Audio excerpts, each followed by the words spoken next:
Hey everyone, I am Justin, and that is Kyle, and we are the Fantasy Football Upside. Today we are talking wide receiver rankings. In the last episode from this week, we ran through our wide receiver 1 rankings, and today we are discussing wide receiver 2s. So we are going through wide receivers 13 to 24.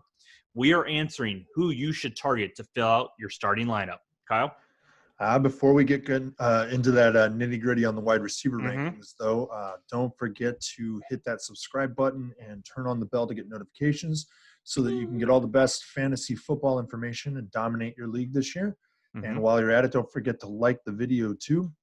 We upload every Tuesday and Thursday with special Friday episodes. We're going to be doing a mock draft, I think, to be uploaded sometime late next week. Yep. That'll be a special treat. So we're going to have my brother Dan on, and he is a draft specialist, loves to draft as much as possible and loves to mock draft. And I'm sure he's going to be abusive on the microphone with us while he's at it. Just like he is when we're all drafting. Well, we're off the microphone as well. Yeah. So first though, let's dive headlong into a little bit of news before we get into these rankings. Sounds good. All right. So the NFL is not willing to put a date on when things are going to start again. So they are talking. The word is that mandatory mini camps are going to have a drop dead date, like a start date or start by date, sometime in mid-June, but they haven't put a date on that. And I would imagine that if they don't have those starting in mid-June, that they're going to end up having to just say no mandatory mini camps, and then the next opportunity to see anybody report is going to be the actual camp time. So they're going to be jumping headlong into the preseason at that point. I mean, some of these teams, I think they go a max of 2 weeks before their first game. Like I think there's an actual, wow, if I remember correctly, it's like 10 to 14 days that they start ahead of their first game. That's when they're allowed to actually open their camp. So it's going to be interesting what's going to happen. You've got some states that aren't open, and so these teams might have to move out of the state to just practice for a little while. Like they're going to have to set something up to do that. And I mean, get a cactus league or something going, I guess, right? All right. Yeah. So we could kind of foresee maybe some sloppy play, especially in the preseason, which you usually do see that, but maybe even more this year. So I'd also be concerned with like more injury. Yeah. So, if you have any say in when your team or your league drafts, I would push it as far back as possible. What do you usually recommend on that, Kyle? Well, I commission our league, and what I always try to do is the last, like right around the last game or right after the last preseason game. Right. I try to get it right into that window between the Saturday or Sunday last preseason game and the Thursday opening game. Yeah. So usually we end up drafting somewhere between Sunday and Tuesday. Like we'll go Sunday night or Monday night or Tuesday night. And it all kind of depends then if we're doing it online. If we're doing it offline, we got to go for a Saturday draft, So we'll draft right before the last preseason game or during that same day and hope for the best, I guess, Gotcha. Get what you get. Yep. And then a little bit more like fantasy specific news is that yesterday Matt Nagy said that both Foles and Trubisky will get a chance to play with the starters during the preseason, assuming that there is one. Right. So, at this point, we officially have a quarterback competition in Chicago. And if they don't get a full preseason, who's going to get this job? It's going to have to be Trubisky, I would imagine, because Foles doesn't know this offense yet. He doesn't. Well, he might know it on paper. He might know it on paper, but he doesn't know any of the wide receivers. He doesn't know their tendencies necessarily. He might have some idea, but we're always talking about trust and being able to know instinctively what each other is going to do, and you got to have a few reps. In the preseason, whether they're in games or not, you got to have some reps together. So, we'll see what happens there. I mean, but at this point, I think they're signaling that Trubisky's pretty much lost this job. It's Foles to take. Jeez. Yeah. Goodness gracious. Well, one thing I have, it wasn't news this week. It came out a little earlier this month, but Ed Bouchette of The Athletic said the Steelers do not plan on re-signing JuJu Smith-Schuster. So, I mean, JuJu wouldn't be the first wide receiver the Steelers have not signed to a second contract. I'm thinking Mike Wallace, Emmanuel Sanders, they let those two go, and they ended up having pretty good careers. So that right now, we'll see what happens. He is coming off of a down year, and he may or may not show up in our rankings today. So we'll see. But up next, we have our over-under wide receiver edition. So this one, I'm going to go with a rookie wide receiver here. Kyle, what do you think? CeeDee Lamb starts 5.5 games. Over or under?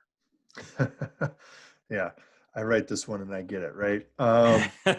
So that's how this works. Yeah. So part of what I was basing this on was that Randall Cobb in 2019, he had started 6 games, but he played in 15. Right. So as far as CeeDee Lamb starting, 5.5 over under, I'm gonna say he's gonna get the over on this. Actually, right. I think that given who's calling the plays down there this year, it's more and more likely that third wide receivers out there on the field, fourth wide receiver potentially. And so I think he'll end up actually in the lineup, and they'll even start 3 wide, 4 wide at times. So I imagine he'll end up actually getting the start on at least 6 games. So I'm going to go with the over as well. Just, there's not a whole lot of tight end anyways, it feels like, in Dallas. So my guess is kind of like what you said. They'll probably have 3 wide receiver sets to start. And, I mean, you and I both know, what shows up on the ticker isn't always what happens on that first play on offense anyway. So kind of depends on how they start the offense. So, but when it comes to actually starting, I'll go with the over as well. So what do we got next? All right. So your man, Cooper Kupp, over or under 100 catches? So he had 94 on 134 targets. I'm going to go ahead and go over, but it's actually kind of closer than what I would like it to be. And it just has to do with a little bit of a drop-off from last year at the midway part of the year. He had a bit of a drop and lost some snap percentage and even target share as well. So that I'm still going to go over just with his potential. What do you think? I'm going to take the under, actually. If we're talking catches, spice it up. I'm taking the under.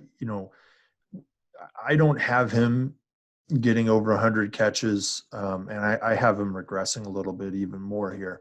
I think he's shot over his averages a little bit, and so I have him falling back a little bit. So I'm gonna take the under. Okay. So we got one more over under. What do you got? We sure do. We got DK Metcalf over 1,000 yards. He had 900 on 100 targets and 58 catches last year. What do you think? Over under? This is a tough one, actually. Yeah. Because you've got Tyler Lockett showing up out there, and you've got a desire to run the ball. You've got protection for Russell Wilson, right? Like his job is to protect that ball. However, I've got DK Metcalf getting over 1,000 yards because his quality of target is in his yardage. Like what he manages to do with the ball in his hands is extraordinary. He's fast. He's a better route runner than he was graded coming out of school. Yep. And so I think that he's going to accelerate this year, and I think he's going to be one of those guys that everybody's going to go, well, damn it, I didn't draft him. Should have, like he's going to be one of those ones. So I've got him up there, actually. Yep. Yeah. I'm going to go ahead and say over as well. You kind of mentioned it right there. Like his route running is actually a little better than what they said coming in. All the draft pundits said he can just run the go route because he's so huge and fast, but he can't, turn. I don't think that's true, and it definitely saw that in the second half of last year where his route tree definitely grew, and I think that's just going to continue. And like you said, I mean, once that guy gets the ball in his hands, I feel like he can just mow over anybody and everybody that gets in his way. So that's what I got also on DK. think, and I think that offense supports at least 2 wide receivers. They've done that in the past, right? They've had Baldwin, they've had Tate, they've always had somebody Yeah. So who was the one guy who got injured, like stopping short and trying to grab a pizza on on the passenger seat? I can't recall his name. I don't Yeah, remember. yeah. So like that, he was another one. So they always seem to at least support two guys, it seems to me, and they did that last year. But I just have them accelerating this year, like getting better. So Gotcha. all right, so let's go ahead and get into these rankings right now. We've got the wide receiver 2 rankings coming through today. Yep. We're going non-PPR. That's Mm-hmm. important. 12-team league, like always, weeks 1 through 16. Don't mess with those leagues that go into 17. You Yep. can go shorter if you want, but as of right now, do not go to 16 or do not go past 16. Do not pass 16. Yeah, do not collect $200. Yeah. So we're talking about our rankings 13 through 24. These are wide receivers 2. These are the guys that you should rely on as your second best option. And any of the people out there listening to us probably already understand that, because if you're listening to us, it's that you like those deeper looks. Absolutely. So we're going to dive right in here. Yep. Top of the order, 13 overall. We've got AJ Brown. Yep. And, AJ Brown of the Titans. He is headed into his second season as the top target for the Titans. He had kind of a roller coaster season. From week 1 to week 10, he was the 42nd ranked wide receiver in fantasy. So not setting the world on fire. But then after that bye week in week 11, from week 12 to week 16, he was the number 1 rated wide receiver in non-PPR. So these numbers do not include that stellar week 17 we mentioned. We don't do that, but I just want to say he went off on that game trying to help the Titans get into the playoffs. So, but from those week 12 to 16, he scored 16.9 points per game. His run after the catch was outstanding as well, leading the league with 8.8 yards after the catch. According to Next Gen Stats, his average yak above expectation was number 1 at 4.9 yards per catch, a whole 2 yards farther than the second place finisher. I do see a slight regression in his yak just to kind of come back down to the mean, but I expect him to be up there. He'll make up for it in more target volume. If he gets that volume that he deserves in this run-heavy offense, there's not really too much behind him on the wide receiver depth chart. Yeah, they have Corey Davis, who was a 5th pick a couple years ago, and Adam Humphries, but they haven't really set the world on fire. So I think he can land in that wide receiver 1 category. What do you think? Yeah, I've got him creeping up in there. Yeah. We both have him sitting at 14 overall among the wide receivers. He's showing up right now in Fantasy Football Calculator at wide receiver 18 in the 6th pick of the 4th round. Okay. I'll tell you, if I can get him in the 4th round, I'll take him. I know I'm not getting him in the 4th round in our league because you're going to keep him. Right. Yeah. Yeah. He's only 23. He's entering his 2nd year. I love 2nd-year wide receivers, especially the guys who have shown all the promise. This guy's metrics are absolutely off the chart. Yeah. And in ways that are ridiculous, because he is highly efficient. He's not a volume beast. Like, he's just not producing at this level like he did last year because he was getting great volume. He's producing at this level because he's so efficient. He didn't get elite air yards, right? His completion point was ranked at 31st. So like his total yards when he catches the ball, this excludes yards after contact, he was 31st in the league. So he's not even a wide receiver 2 among like where if you just catch him and hit him, he's not wide receiver 2. Yeah. Right? You got to take him as a wide receiver 3. But he's 6th in yards after the catch. So you combine those two things, and he just blows up. You add to that, he's in an offense that doesn't want to throw the ball, that they didn't figure it out until the second half of last season.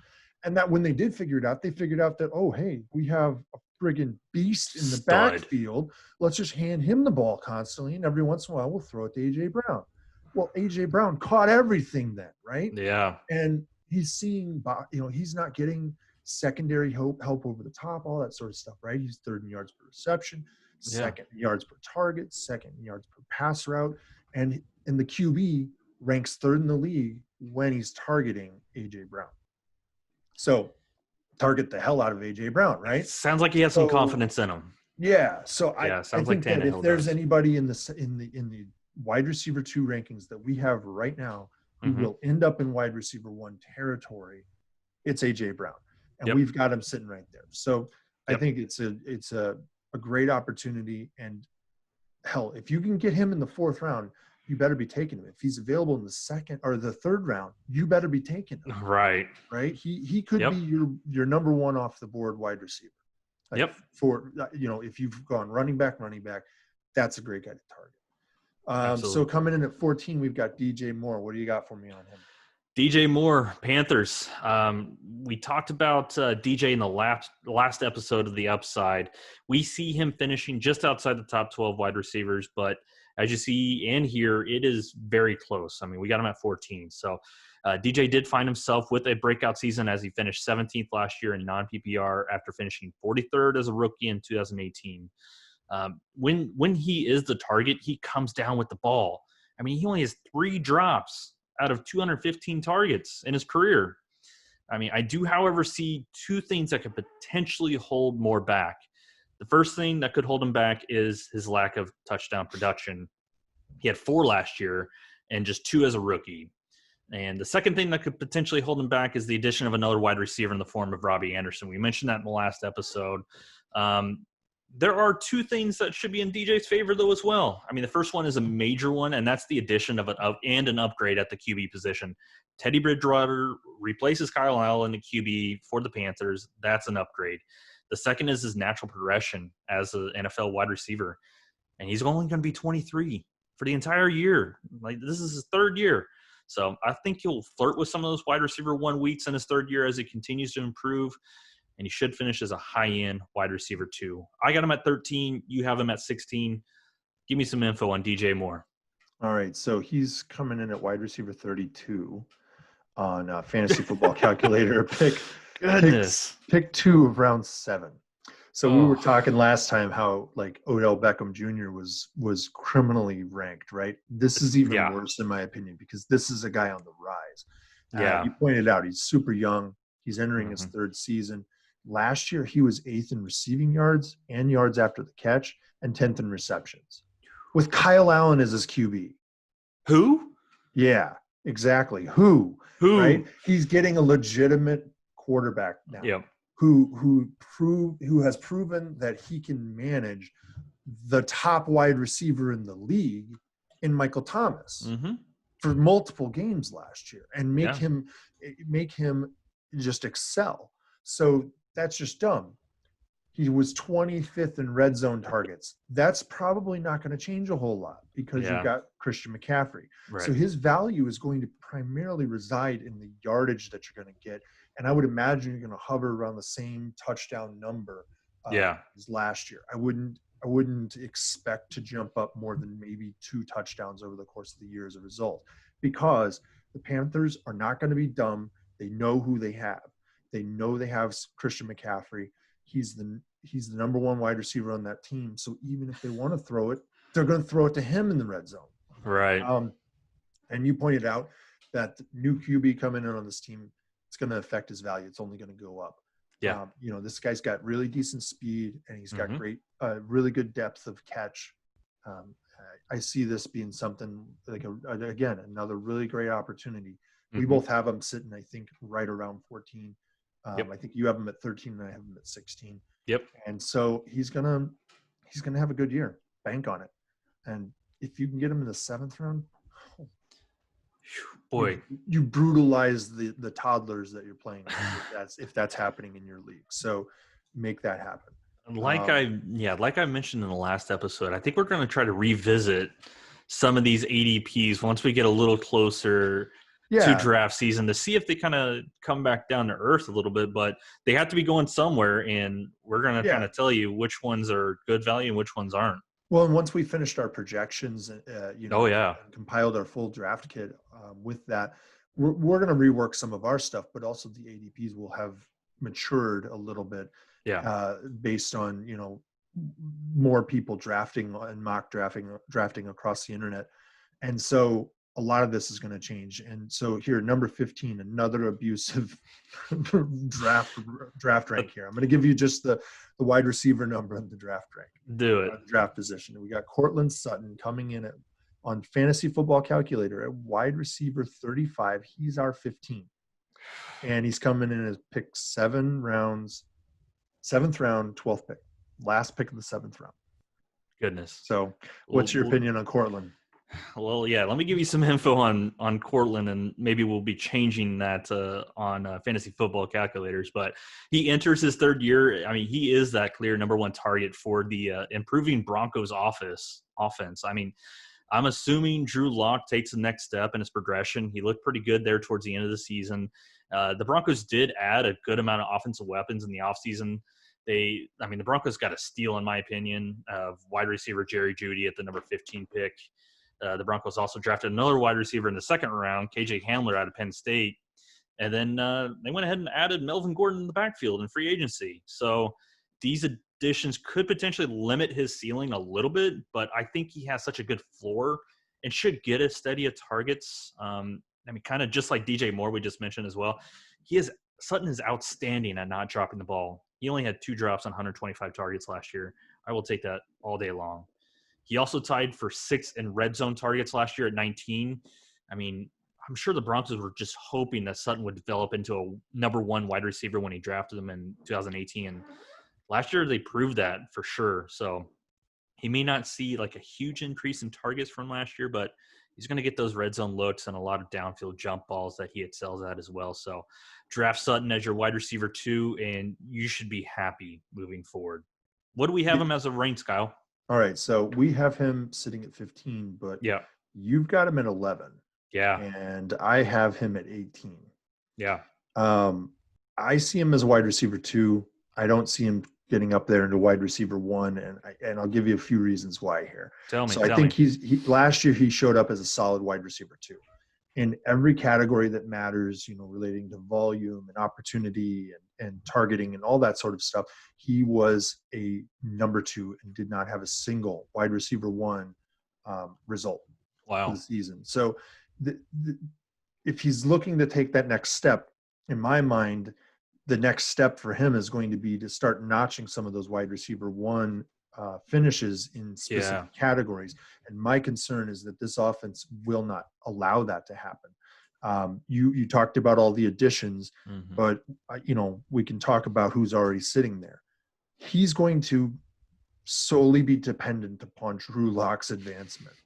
Like, he needs Drew Lock and that offensive line to win for him every single day so that he's solid.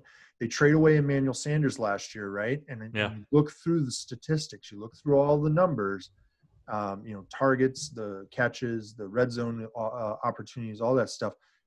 I can't tell you when Emmanuel Sanders left. If you're only looking at those numbers, you can't figure out when he left because there's no change. He left. Really? There's no jump. There's no jump at all.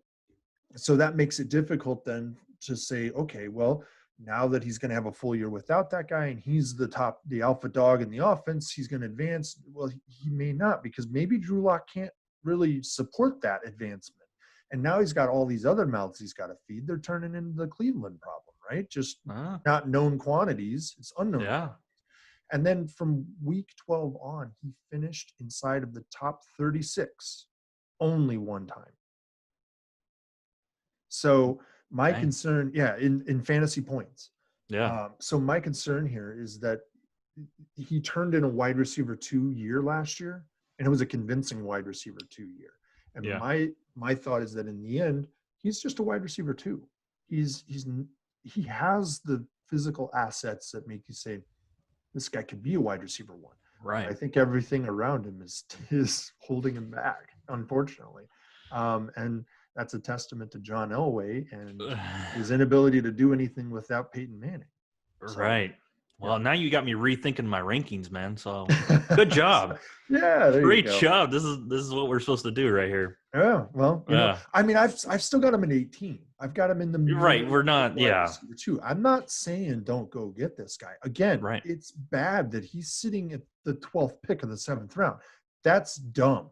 That is very bad. What wide receiver number is he going? he's going as 35th wide receiver. Oh, He's not the 35th yeah. wide receiver. I'm No. sorry. He was a wide receiver 2 last year. Right. There's nothing saying he's going to be worse than wide receiver 2. Right. So, especially not back of the pack, potentially not even a guy you should draft. Like, that's what that is. Like, he's a depth pick. I mean, at wide receiver 35, he's a depth pick. Yeah. He's not a depth pick. And I think that sounds crazy to anyone who has half a clue about how this stuff works. So, so let's go on here. Number 16, our friend Cooper Kupp. He's coming in at 16 for us, but Fantasy Football Calculator has him at 11 and the 7th pick of the 3rd round. So I'll let you have at it here first. Yeah. I mean, we already kind of talked about Cooper. I really like Cooper Kupp as a football player, but with said, he's your boy, right? He is. He's my little Cooper Kupp, stealing that from Matthew Berry. But with that said, I mean, he had kind of a disappointing finish to the season. Not kind of, he did. I mean, he started on fire. I think. Wait, let me asterisk that. The Rams had a disappointing second half, right? This is true. Unless you're Tyler Higbee. Right. Yeah. I mean, everybody went down except for Tyler Higbee went way up. I mean, so from weeks the run blocking tight end went nuts. Went nuts. So from weeks 1 to 8, so half the fantasy season basically, Cooper Kupp was the 2nd best wide receiver. But from weeks 9 to 16, he was the 45th best wide receiver. So that's a decent sized drop off. I mean, pass. I don't remember hearing any reports of issues with the surgically repaired knee. I mean, he did come back super fast from the previous season, but I mean, his snaps and target share dropped immensely after that week 9. So that all that said, stopped working. Yeah, all that said, he still finished 7th in fantasy. That just gives you an idea how badass that first half was. Oh, yeah. But, yeah.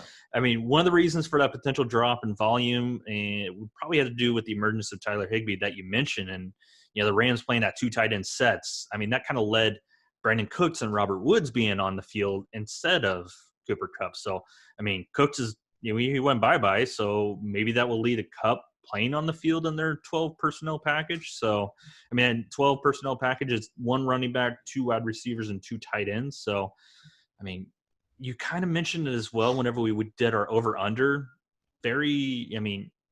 Cooper Kupp is good in the red zone. He was 4th in catch percentage at 72%. So, for those with double-digit targets, I mean, behind only players like Michael Thomas, Julio Jones, and Marvin Jones. Ever heard of them? So, I think the red zone connection with Jared Goff should continue, but it'll be hard to replicate those 10 touchdowns. Definitely could see a little bit of regression, but I still see him safely as a wide receiver 2 moving forward. Yeah, and actually, top of my notes for him, prime candidate for TD regression to fall in line with past performance. I mean, he basically doubled his average. He hit I think it was 10 TDs last year, and I think so, yeah. His highest before that was 7, and he had been averaging like roughly 5. So he's usually around 5.5 to 6 TDs, and he pretty much doubled his total. I mean, he was number 2 in receiving TDs per target. Like, that's per regular target. That's not just red zone targets. That's per regular target. Jeez. It was something like 10% of all passes that came at him were a touchdown pass. Yeah. Jeez. So, he's in a high volume or high pass volume offense. Yeah. He's going to get a lot more focus alongside Robert Woods after Brandon Cooks is gone.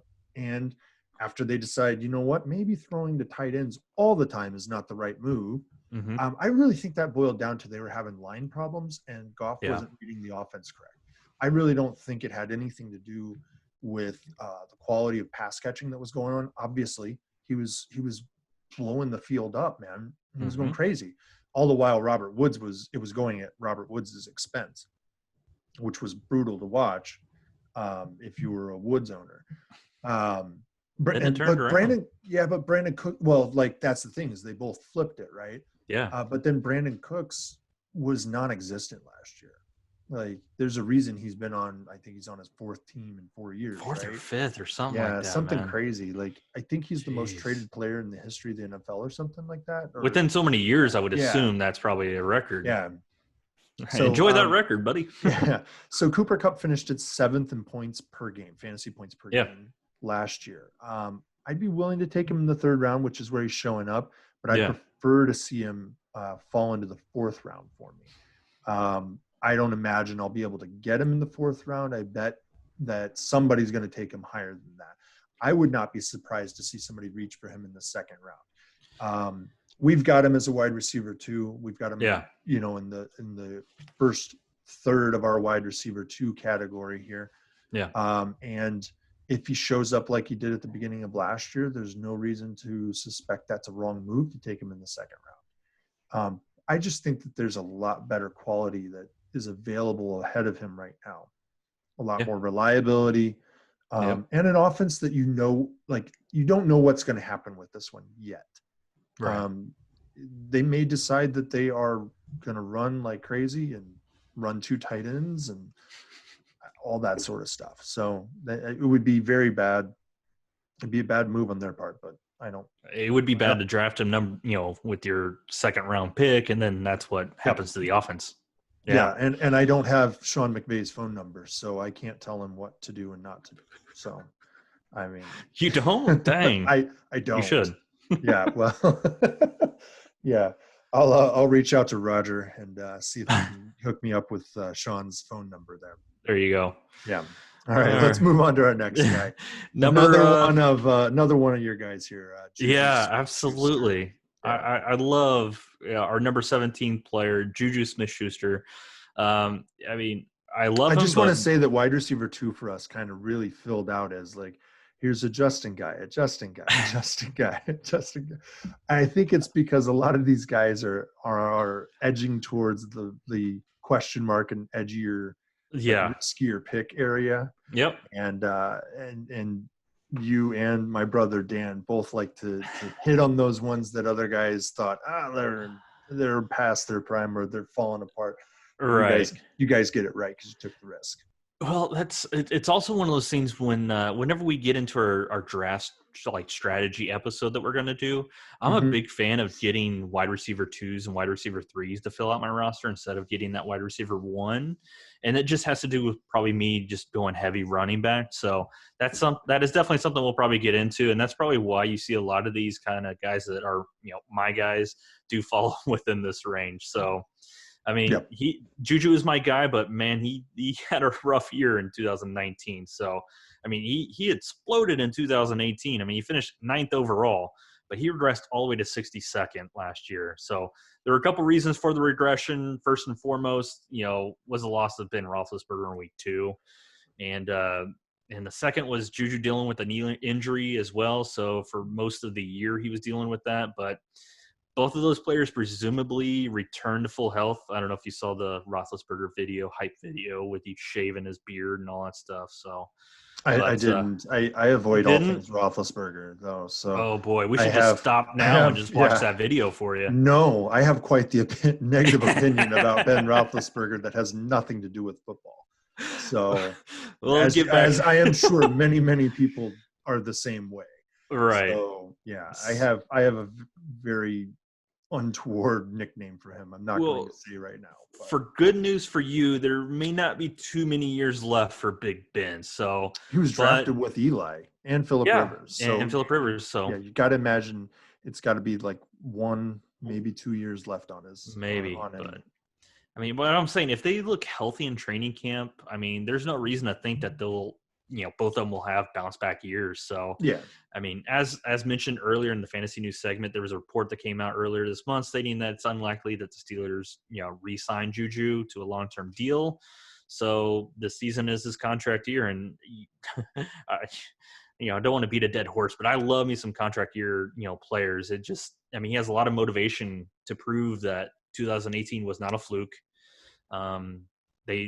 Steelers did draft Chase Claypool in the 2nd round of this year's draft, but he's a big guy, 6'4", big guy. I think that he moves outside. That just puts JuJu back in the slot where he can be elite. So, what else is nuts? He's only 23.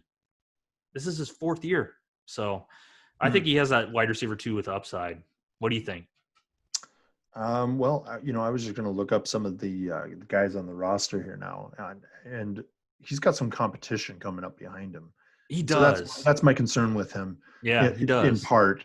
I think that you can reasonably look for a bounce back. There's plenty of reason to suspect that you're going to get a bounce back. Right now, he's shown up again. This is terrible. This is bad. This can't be realistic. He's wide receiver 31 on Fantasy Football Calculator, and he's the second pick in the 7th round. So I'm taking JuJu Smith-Schuster in the 7th round if he's available. I'm taking him in the back of the 3rd, top of the 4th round if he's available. Right. So I think that's where he's most appropriate. If I can get him in the back of the 4th round, I'm happy as can be, because he should perform as a wide receiver too, and he's got upside, like you mentioned. He should have a bounce back year. Ding. Last year was terrible for him. He's without Ben Roethlisberger for almost the entirety of last year. I think he was dealing with all kinds of other issues, like injuries and just nagging little things, and an offense that just didn't work because it didn't have a QB capable of operating it. Yeah. So look for that bounce back. Last year, he had his lowest targets, catches, yards, red zone targets, touchdowns, and catch percentage of his entire career, right? You don't go into your 4th season, like entering your 4th season, and repeat that crap. Right. When you've proven yourself to potentially be a wide receiver 1. Yeah. That doesn't happen. You don't. How many categories is that? It's 1, 2, 3, 4, 5, 6. Pretty much all the ones that you want your wide receiver to be good at. He regressed. Yeah. Anybody who drafted him last year, they know all about what that was. Thank you for that. I can't see him lasting until the top of the 7th round, right. like I said. So again, I noted it as well. He's hunting for a contract. Right. This is a guy who's not going to have a bad year. Whether he's capable of sneaking into that wide receiver 1 category, it's partly going to play out based on, do some of those guys get injured? He's got a lot of talent NFL wide that I think is ahead of him right now. But that's an offense with Ben Roethlisberger that does like to throw and is very, very good at it. Very high volume and high production. So the opportunity is there for him this year to have that blow up. Will he do it? We'll see. We think he kind of will. Although I didn't look at where I have him ranked and where you had number 17. You have him at 17. I have him at 15. I don't have him as far ahead of what you might think I would. Yeah. So we're not that far off. From one another on that one. All right. And so let's go ahead and move on. We've got our friend T.Y. Hilton. I say our friend because Justin is wearing his jersey. I'm surprised you haven't managed to get it signed because, Should we mention what you're about to mention? I don't know. We do know where he lives. We do. Well, that sounded even worse than it what does I sound thought you were going to say. Right? We know where you live, T.Y. No, we only know where he lives because my brother's his neighbor. Yeah. So we would love to, get a chance to talk to him or whatever. But I've only ever seen his Colt Blue Lamborghini. Stuff. Right. Well, I'm just going to wear my jersey every time I go to Dan's. Because he's never seen his own jersey on someone else, on a grown man outside of his home, probably, right? Kneeling down to him. Yeah. All right. So let me give you some just draft stats on him. He's wide receiver. Yeah. 12. Finally, we were back in reasonable, right? On Fantasy Football Calculator, and he's the 11th pick of the 3rd round. So what do you have on him here? So, I mean, kind of like, JuJu, he had definitely a disappointing start to the season, getting injured and everything as well throughout the year. But boy, talk about something that really hurt his draft stock and value was the fact that Andrew Luck, shocked the world and retired from the NFL. Was that a week before the NFL or the season started, or 2 weeks? So, I mean, on top, it was like 2 weeks, I think. 2 weeks before. Just shy of 2 weeks. Yeah. So on top of that, and like I said, T.Y. dealt with some injuries last year. I seen some NFL pundits kind of label him as injury prone, but before last year, he only missed 4 games in 7 seasons. So I want to. He's terribly injury prone. Exactly. I want to give him the benefit of the doubt. The experts. It's the experts. They say. Right. I mean, I will go next door and help him out. I'll help him out. I will. Yeah. But I think T.Y. Hilton with the Colts' new QB Philip Rivers is going to be his go-to target this year. So I look for him to have like a similar year to what Keenan Allen has done in the past with Rivers. So I mean, they do have kind of different skill sets, but I think the volume of targets will be similar. So as of right now, Ty is going into a contract year. There's rumors of him being signed. I'm a Colts fan, so I kind of watch everything like a hawk. So, but I do forecast a similar year to 2018 for Ty, which was Coach Wright's first year with the Colts. So, I mean, he finished 9th in average points for wide receivers in that 2018 season. So, he may not finish in the top 12 of wide receivers, unlike kind of what Fantasy Football Calculator is saying right now. But, I mean, just because there's more talent on this team than was in 2018. So, Yeah. I mean, we added some people. I said we. The Colts added some weapons in the draft. So they have a second-year guy coming back that was injured most of last year. So if he stays healthy, just like his previous career stated, I think he'll get the targets. I think he's got that wide receiver too with potential upside. So yeah, I got you have him at 21. I have him at 17. So yeah, we're right there at 18. So what do you got for Ty? Yeah, we both got him as wide receiver too. Yeah. I do see at some point this is going to start to slow down for Ty. I don't think it's this year necessarily. Okay. He's turning 31 this season. He's entering his 9th year in the league. That's nuts. Yeah, and if they're talking another contract for him, I have to imagine that this is the career-ending, play-it-through contract, that kind of thing. He actually did come out and say that. I mean, he really lost his leverage there, but he's like, I don't care if it's 1, 2, 3, or 4. It's going to be with the Colts, and it's going to be my last one I sign. Yeah, I mean, I don't even remember. Was he an undrafted free agent, or he was like at the back of the draft or something like that? No. He was 3rd round. Who am I thinking of? Someone who came in around the same time as him, who was an undrafted guy. Maybe I'm thinking of Garcon or somebody like that. Garcon was in the 6th round. I know we're going back a few years. I think 6th round. Well, I mean, he's been there for 9 years. They played together. Yeah, they probably did. Yeah. Their paths crossed. I mean, his path crossed with Reggie Wayne. So yeah. Who was one of my guys, like guys that I straight up like. Oh no, I remember I always grab that guy who blows up in like their 3rd or 4th year for some reason. Like that's the guy who I was just like, I'm always like, oh, he's going to be top 3 this year. Right. I remember telling my dad specifically that I drafted Reggie Wayne like as the 3rd receiver off the board, and then he finished number 1. People thought I was crazy because he was. Your dad probably thought you were crazy too. Yeah, well, he didn't know anything about fantasy football, so he still thought you were crazy. Oh well, yeah, but for a myriad of other reasons. So, so yeah, we both know he had a down year last year. Mm-hmm. It's his, in his career it was like lowest targets, catches, and yards. Yeah. He started 10 games, only played in 13. So you got to imagine he's going to have some lower stats as a result of that, right? Mm-hmm. But the biggest issue for him was clearly the QB was a problem last year. Yeah. Not that Jacoby Brissett is like terrible, but that offense could not go through his arm sufficiently. There would be a few moments here or there where you would see flashes of what he was capable of. He just couldn't string it together even for a whole game. Yeah. And so, that's pretty rough. I think you also have to account for, though, him playing into his age 30 season. So while it's easy to say, oh, the QB play was really bad, it's also a factor that you have to say he is getting up there in age relative to the league, what they traditionally see value in. But Philip Rivers, as an addition, absolutely upgrades his outlook from over last year. But the emergence of guys like Paris Campbell and other people, those you can't ignore that. So I think he's still the alpha dog on this team. I would hope he remains that through the end of the year. I do have him as a solid wide receiver too, but do not plan on him getting back into wide receiver 1 territory. Just those days are gone for him probably. Yeah. He will show up some days and provide wide receiver 1 numbers. So there's your upside, right? You're going to get a solid wide receiver 2 who's going to give you that wide receiver 1 output every once in a while.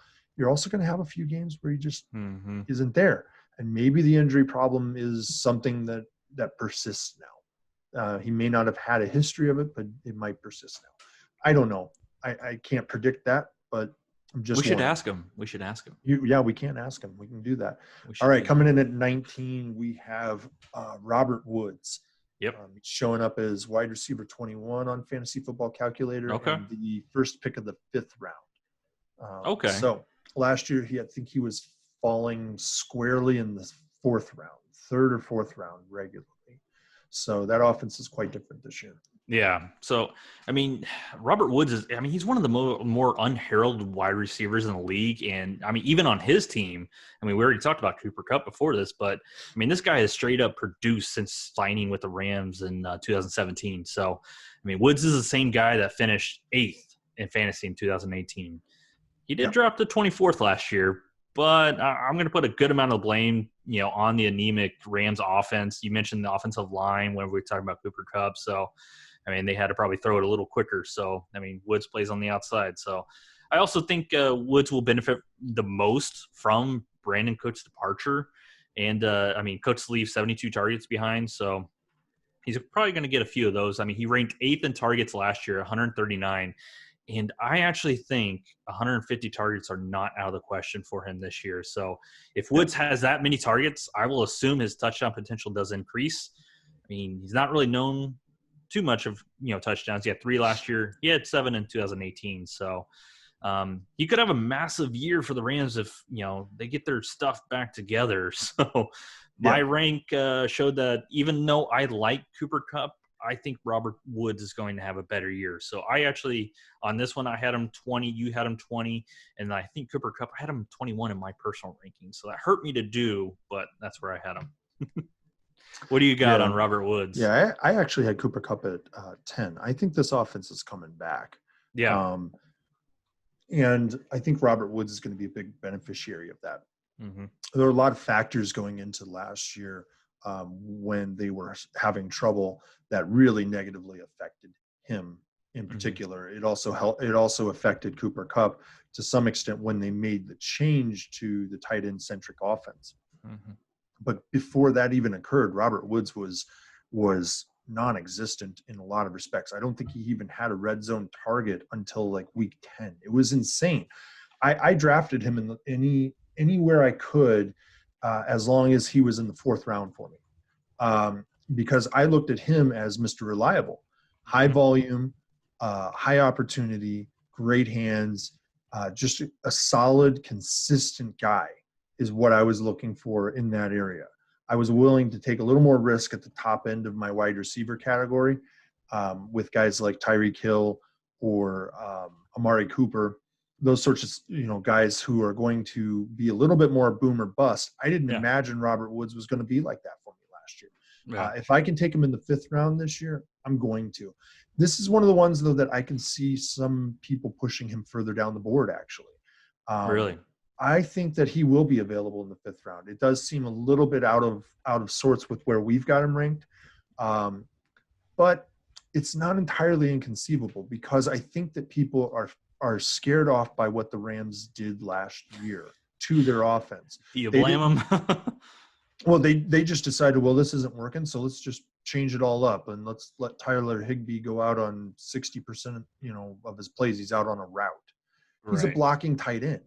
And then they realized, he can catch it too if you throw enough of them at him.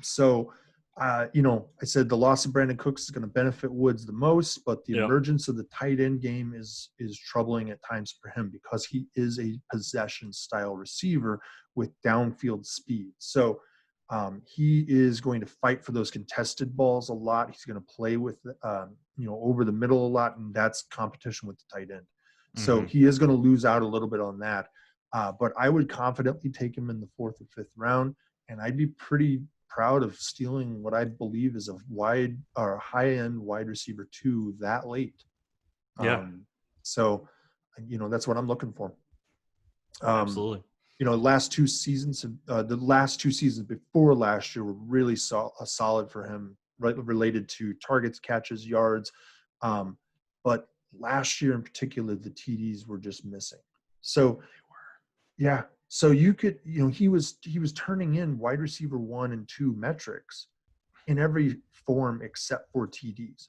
So if he progresses back to his average, you've got a solid wide receiver 2. Mm-hmm. And that's the thing that's scaring people away, is just an anomalous category. Like, it's one stat that resulted in this problem. I had him on my team. The TD lack was very frustrating, but he would still turn in 80 to 90 yards a game. He still got you almost double digits. Yeah. So like, if he just got to pay dirt, every couple weeks, that season would have looked entirely different. Mm-hmm. Entirely different. All right, so let's move on here to wide receiver 20. We'll try to speed it up a little bit. Yep. We've got Calvin Ridley. What do you got for Calvin Ridley? He returns as the number 2 wide receiver for the high-scoring, pass-heavy offense in Atlanta. He's going into his 3rd year, and, he's improved his first 2 years. Last year, including the game he was injured in Week 14, he was the number 10 wide receiver up until that point. So if you wonder if an offense can handle 2 fantasy-relevant top wide receivers, Ridley, Julio Jones, I just look at the Bucs and what they do with Evans and Godwin, so I think they can. So, the Falcons did not add any notable players to their offense to offset the trade of Mohamed Sanu. They did let Austin Hooper go in free agency, but brought in Hayden Hurst. But Hurst, he hasn't quite lived up to that first-round billing that he had. So he's been in the league, like 1 year? Well, 2 years? And he was 2 hurt, years. So he lost out the job?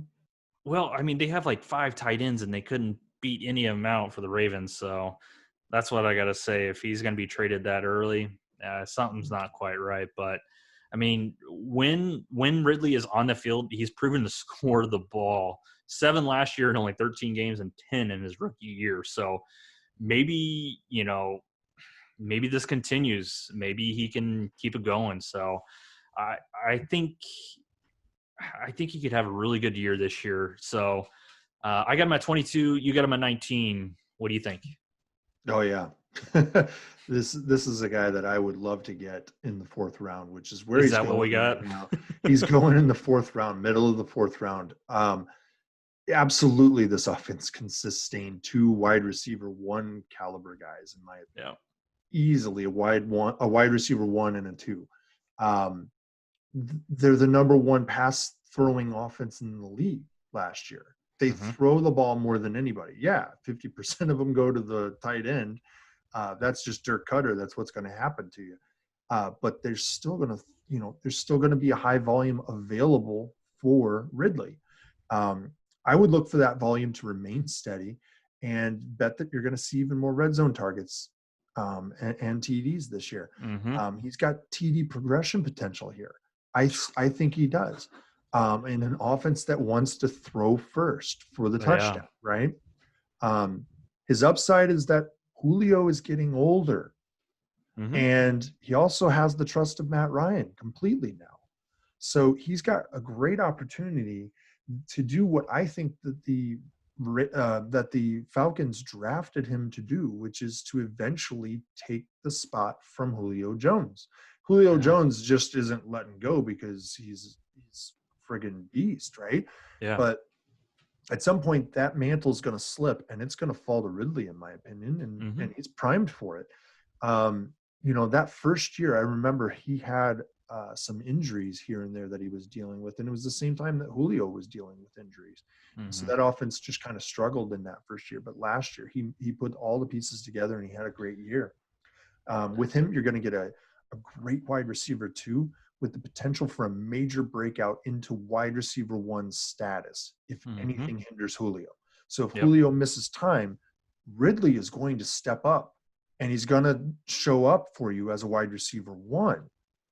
So his upside is phenomenal, in my opinion.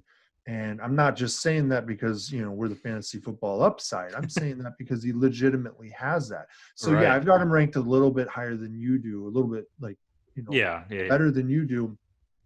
But it's because I see this as a potential, and I see this as also as an eventuality, right? So that's what I'm looking for. Yeah, you kind of mentioned, kind of taking the mantle from Julio Jones, and he did the same with Roddy White. They've had some decent wide receivers Yeah. But up next, another decent wide receiver from last year, DeVante Parker of the Dolphins. Decent. He's coloring it already. I am. I mean, Yeah. the first thing I do have to say is, where did this come from? I mean, he had not finished inside the top 50 in his first 4 years in the league. He Yeah. scored just 9 touchdowns in his first 4 years. And then he exploded for, let's say 72 catches. Where was he drafted? He was drafted in like the first round or something. First round, like 14th or 15th overall. Yeah, so, I mean, he had all the promise. He just had Adam Gase. That's where he came from. This is turning into an Adam Gase is gone. hater podcast. Oh my God! I mean, Adam Gase. They signed Frank Gore. You know that means that Le'Veon Bell is going to get 120 carries next year, right? I mean, okay. All crazy guys. Just start looking around, Kyle. Just start looking around. Well, I mean, you want to hear crazy is that DeVante Parker right now is wide receiver 33 on Fantasy Football Calculator, and he's going third pick, 7th round. Well, I whenever I get to my rank, you'll see I'm not, I guess, too far off from there. So, yeah. I mean, so I mentioned he had 9 TDs in his first 4 years. He had 9 last year alone. So, before last year, he was looking like a first-round bust. I think it was like 14th. I think he was out of Louisville. So, I mean, was this a fluke? Was he finally over all the nagging injuries that played him the first 4 years? Or was this guy figuring out how he can be a wide receiver in this league? So, I mean, he could be one of the best ones with this skill set. So, the biggest question marks for me this year, he has a lot of talent and not a lot of people behind him fighting for volume. I mean, he definitely returns as a number 1 target for the Dolphins. I mean, Fitzmagic will be there most likely for most of the season at the helm. Tua's still recovering. So, finished as a number 8 wide receiver. I mean, he's not as reliant on touchdowns as some of the other guys on the list. Yeah. So, but he still gives them to you. He does. I mean, you and I have a big difference on him. We do. I bought into him last year. I bought in very just quickly. More cautious. I kind of think this might be an outlier, but maybe that's just it could be. I don't discount not that. Liking him. Yeah. I got him at 28. You have him at 13. Yes, I do. I do. It's tell me how much I am wrong. Because I'm not a scaredy cat. Because this is it's Miami. But and yeah, it's Miami, right? We absolutely just disagree, but that's the same. This is the area that we're trying to convince people that this is how you find that guy who's going to break your season open for you. Yeah. Right. Is that guy that everyone else is afraid of, the offense that he's on, and they don't realize that there is high-end talent being supported by that offense. From like week 2 on, he was like wide receiver 4. So he was just killing it. There were multiple weeks that he showed up as wide receiver 1 or 2 overall. It was insane. There was a period of time where he scored back-to-back, like repeatedly. He was getting just multiple touchdown games repeatedly. It was insane. His second half was outstanding. And so I picked him up, and I was afraid to start him. I'm not even going to lie. I was like, well, I mean, it doesn't hurt to stash him. I mean, it's gotta be better than somebody like Geronimo Allison, right? And then Preston Williams goes down, and I'm like, well, let me see what we got. See what we got. And then he never left my lineup again. Yeah. Not again. Like, and what happened at the end of the year? What'd you do? What?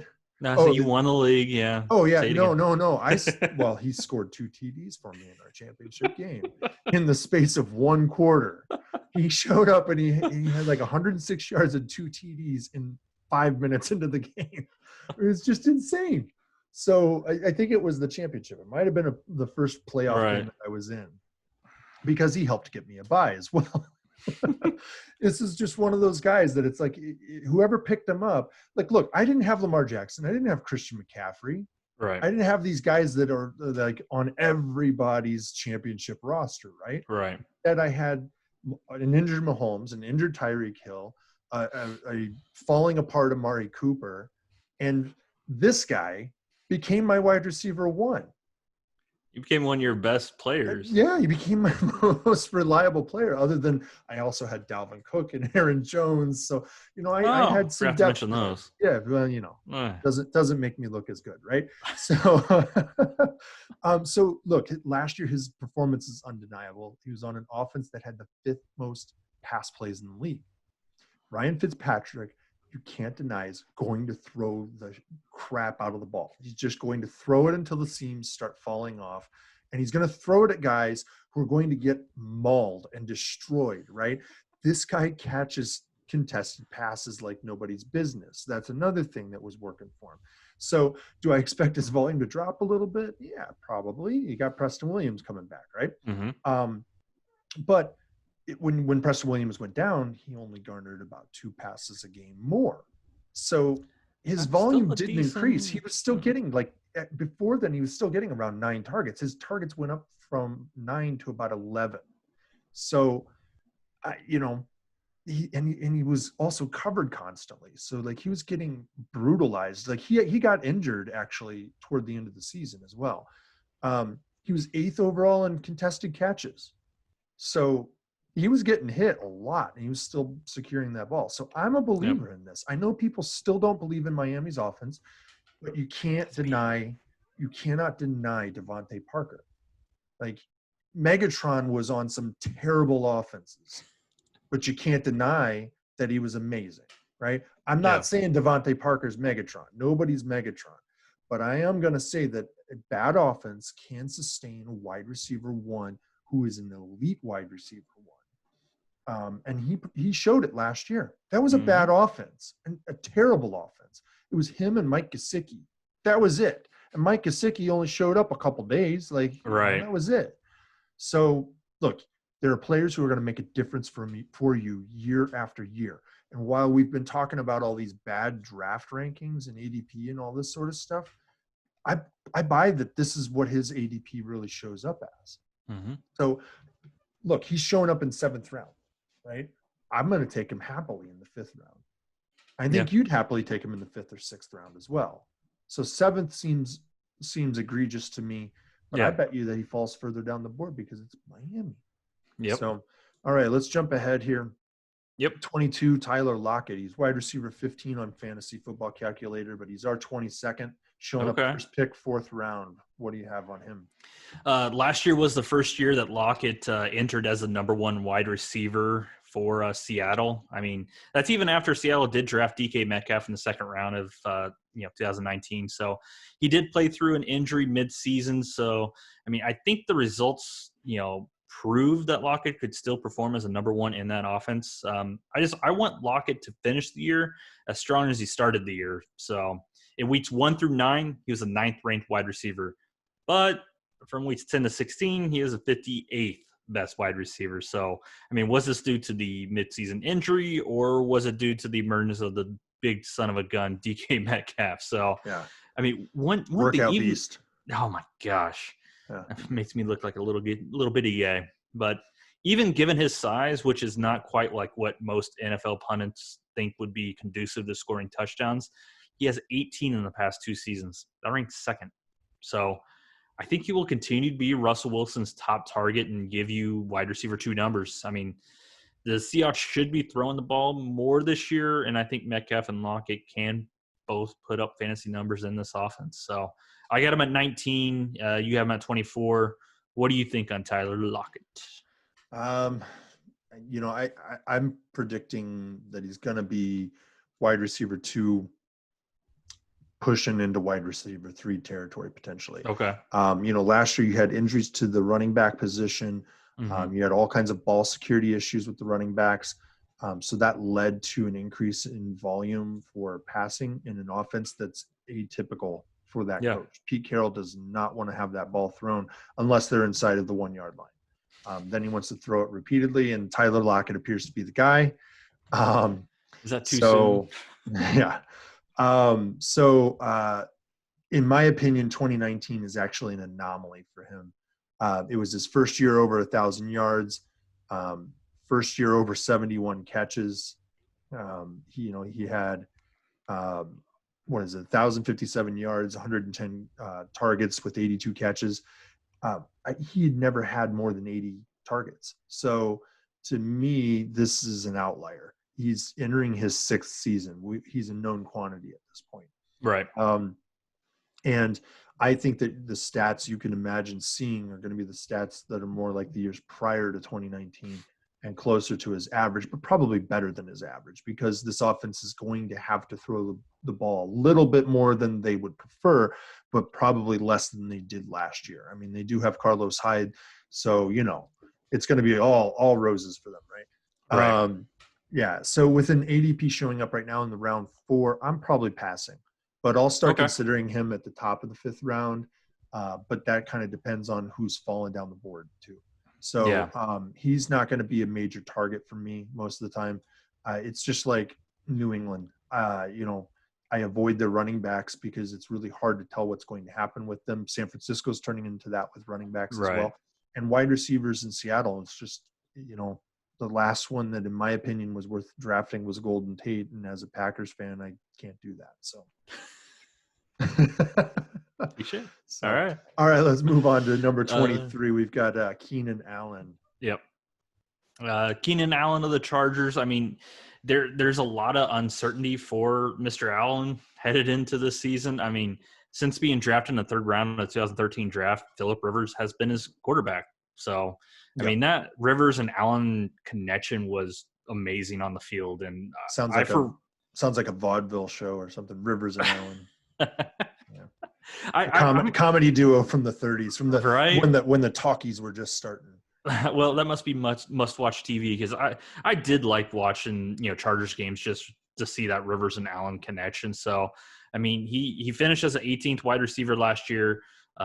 He was the 12th best in 2018, and he was 4th in 2017. So, yeah, he's kind of gone back just a little bit. But, I mean, can he prove that he can continue to perform at a high level for a player that is still presumably in his prime at the age of 28? I mean, he did have some durability concerns earlier in his career, but he hasn't missed a game now since 2016. So you do have to be concerned with that QB play. And, they may not throw as much as they have in the past. I mean, they don't have Rivers anymore. That dude loved to chuck it. So he has often been chuck it and check it. Chuck it, yes, exactly. It's either way downfield or short. There's nothing in between. So, yeah. I mean, he has been the most targeted player in the league for a few years before. I mean, I foresee that he will continue to be the top target for the offense. I just don't think he will get as many. I mean, he and Austin Eckler, are going to be like fantastic security blankets for either Tyrod or Justin Herbert. Sorry, I was forgetting his name. So, I mean, just kind of like Ty, the days of him putting up those wide receiver 1 numbers are possibly behind him, but it's mainly because of the QB play. But I still think he's got some solid wide receiver 2. Yeah, I think that comparing him to Ty in a lot of ways is a very good idea. And it's kind of funny. They've both got now Phillip Rivers in common. Yeah. I mean, you kind of hit it on the head a little bit here and there as far as what I wanted to say. Yeah. Last year, it was a difficult year really early because the results were not following the volume. For whatever reason, it just wasn't. That changed, and he still turned in a pretty darn elite season in the end. The problem with Keenan Allen always seems to be that he is very, good week, bad week, good week, bad week. It just does not flow evenly for you. And so that can be really difficult. It can be very frustrating.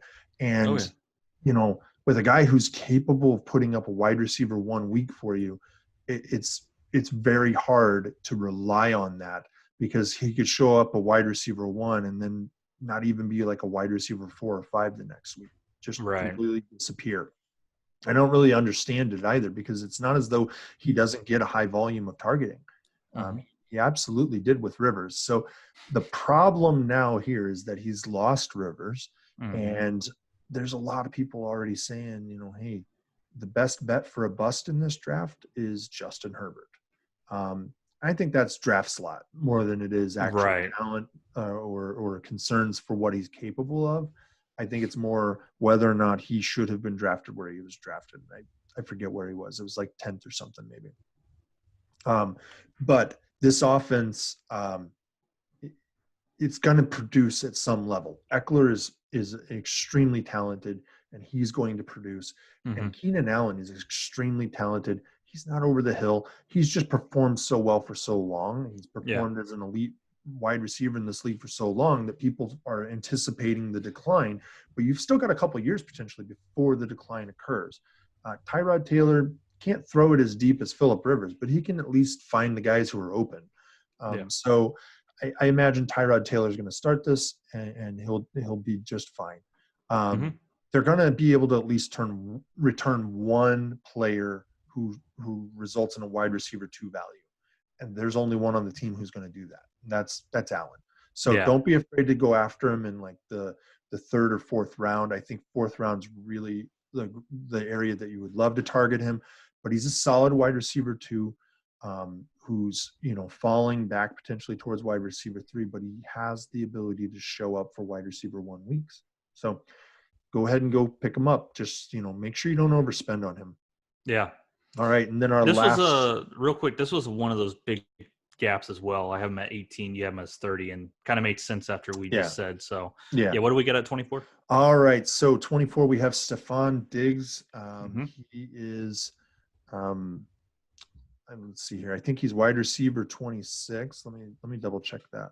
Okay. According to Fantasy Football Calculator. He's wide receiver 26. Okay, so not too. My notes read age for some reason. He's also 26 years old. So imagine for whatever reason, that's why that showed up. But he's wide receiver 26 for Fantasy Football Calculator, and he's also the 11th pick of the 5th round. Gotcha. Diggs comes to Buffalo after being traded to them from the Vikings. So he goes from one heavy run heavy team to another run heavy team. So in my opinion, the ceiling for Diggs has actually decreased with this trade. Despite his faults, Kirk Cousins is a better thrower of the football than the Bills QB, Josh Allen. So maybe Allen does take that next step in the department in 2020. I just don't know. But, Stefon Diggs definitely made sure everybody knew that he wanted out of Minnesota, and he made that abundantly clear through all those, sideline outbursts. But I guess he probably didn't think Buffalo would be where he would land. So the Bills do have, 2 decent wide receivers in John Brown and Cole Beasley. Both of them topped over 100 targets last year. So I think Diggs will get over 100 targets, but not by much. The Bills did invest heavily in Diggs by trading a first-round pick to get him. So I'm sure they're going to want him to get the ball, make sure he eats well this year. So I do not think he'll get enough volume to take that big jump that his talent would suggest. I see him as a low-end wide receiver 2 until at least Josh Allen takes a big leap in his passing ability. I got him at 25. You get him at 23, so we're not too far off. That's why we got him at composite of 24. What do you got? And I think a lot of people are reading it the same way in a lot of respects. Right. I think Josh Allen's actually never had anybody to throw to like this, and so I think that's part of the problem there. I think he is a better passer than he's shown so far. He can run, but he doesn't run designed plays as much as Lamar Jackson. They want him to stand in the pocket. They want him to throw the ball moving the pocket. They don't want him necessarily trying to get outside of the pocket and gain yardage. So I think that he's going to prove to be a better passer than what people are anticipating. I think that Kirk Cousins can throw it deep. I just don't think he can do so accurately. Like, he can really throw a nice deep ball 5 yards away from the guy who's supposed to get it. So, that's his MO. Right. If you're guarding the wide receiver, you're probably in the wrong spot for the interception. You like that, Kyle? You like that? Yeah. So, last year he was 15th in receiving yards, but he was 6th in yards per reception. So he doesn't get you necessarily like a ton of targets. He was getting a ton of high quality targets. Okay. And he was top 5 in yards per target and yards per route. So he was going deep. That's what Diggs does. He goes deep. He was number 5 in deep targets, number 9 in average target distance. And, he was everything deep ball. And he's moving to an offense with a passer with less experience. That's likely going to hurt Diggs a bit. But Josh Allen's not a slouch. He can still throw the ball deep. And in an offense that wants to run all the time, Diggs still pretty much performed highly, right? So his consistency was the major issue. And that was because they would salt the game away. They were playing ahead a lot. And so Dalvin Cook owners really profited off of that fact. And part of that was because of, part of that was because Diggs actually performed very highly at different points and just blew games open. And then it was like, well, let's just keep handing the ball off here. And then Dalvin Cook would get, run for a 40-yard touchdown or something. Right. So, it just kind of happened that they were like, well, let's salt the game with Alexander Madison.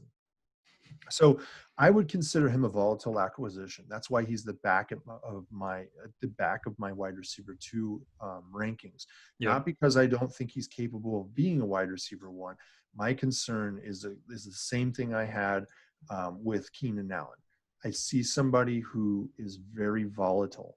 And so if you can't rely week to week on him, you better not have him as your 1.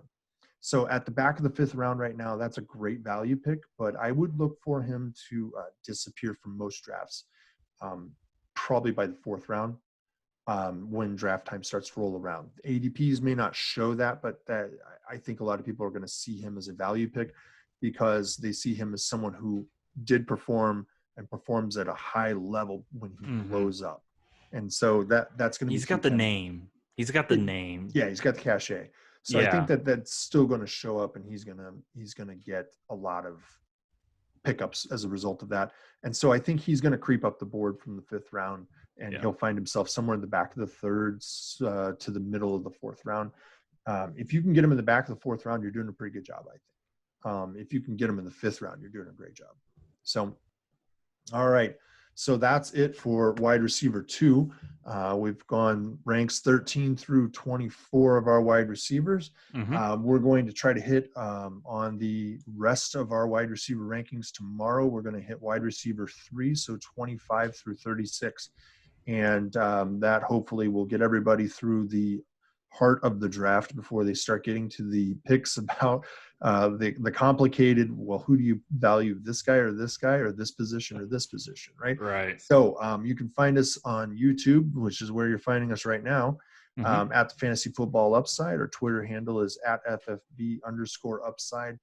Facebook, you can find us at FFB Upside. There's no underscore in that one. Or you could search the Fantasy Football Upside, and you can reach us via email at thefantasyfootballupside@gmail.com. And we're still working on getting the podcast up and going. Stay tuned for that announcement. We will also be announcing our draft kit shortly, the Victory Draft Kit, so that you can win your draft and then start your championship season right away. Once again, don't forget to subscribe and click the bell so you get notified when we upload the best fantasy football content on the internet. And thanks again for being an Upside fan. We'll see you next time. We'll get out of here right now. Have a lot of fun today. Thanks, everyone.